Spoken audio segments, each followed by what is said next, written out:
بسم اللہ الرحمن الرحیم۔ حضرت السلام علیکم۔ امام حسین علیہ السلام نے جب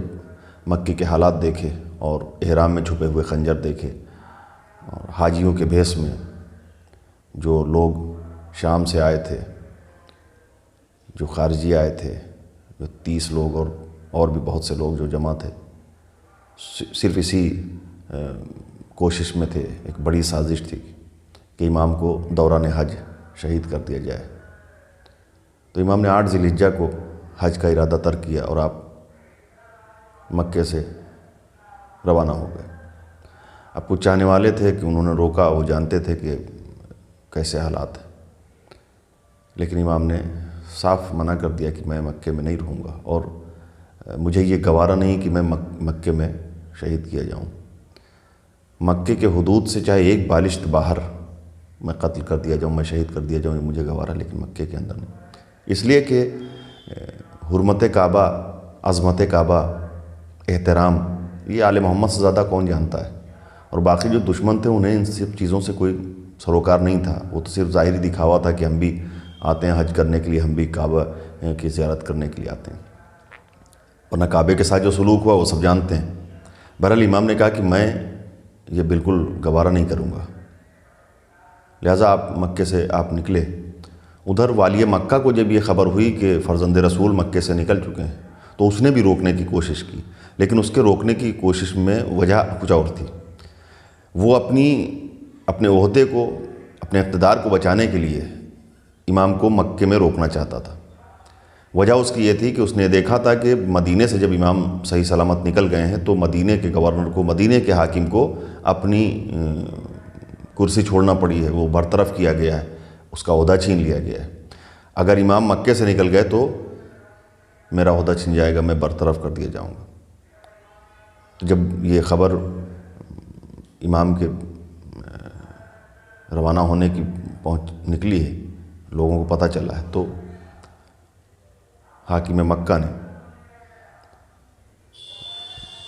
یہ کوشش کی کہ امام کو مکے میں روکیں، اور اس نے حاکم مکہ عمر ابن سعید نے یحییٰ ابن سعید ابن عاص کو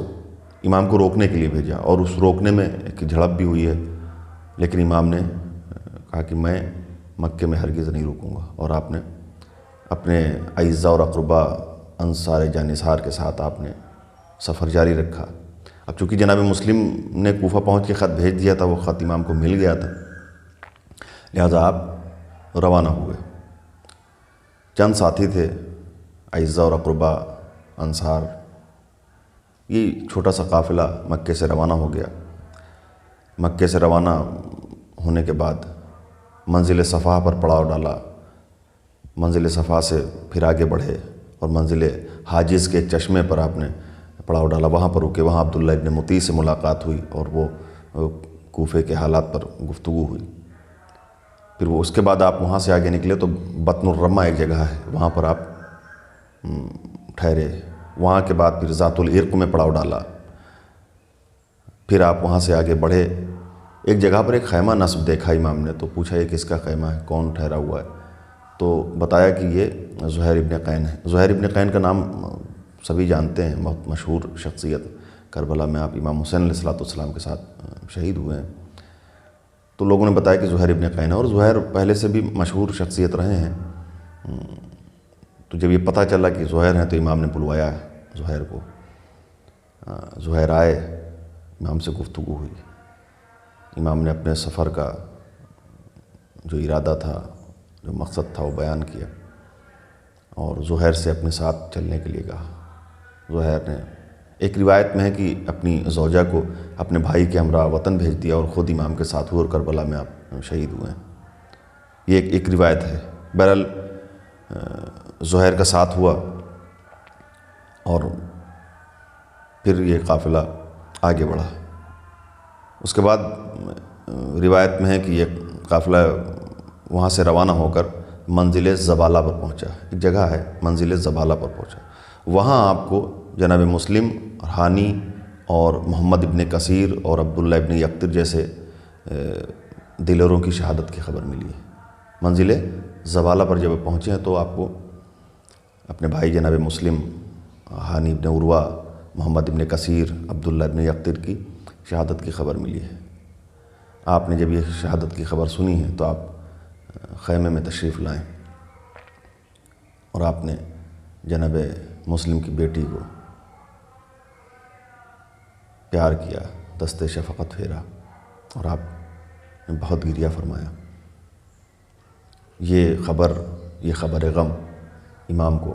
راستے میں ملی ہے کہ جو سفیر بنا کے جسے کوفہ بھیجا تھا وہ کوفے میں اپنے چند باوفا ساتھیوں کے ساتھ شہید کر دیا گیا ہے۔ جناب مسلم کی شہادت جیسا کہ آپ جانتے ہیں کہ 9 ذی الحجہ کو ہے، لیکن یہ جو روایت میں آپ کے سامنے بیان کر رہا ہوں تو شہادت تو 9 ذی الحجہ کو، لیکن کوفے سے آنے والے یا کسی قاصد کے ذریعے جس کے ذریعے بھی یہ اطلاع امام کو ملی ہو، تو امام کو کربلا بالکل پہنچنے کے بالکل قریب تھے، 1 2 منزل 3 منزل رہ گیا تھا کربلا پہنچنا، وہاں پر امام کو یہ اطلاع ملی ہے۔ امام نے جناب مسلم کی بیٹی کو پرسا دیا، ان کے سر پہ ہاتھ پھیرا۔ یہ خبر غم امام کو راستے میں ملی ہے۔ آج کے لیے اتنا، باقی انشاءاللہ اگلے ویڈیو میں عرض کیا جائے گا۔ السلام علیکم، خدا حافظ۔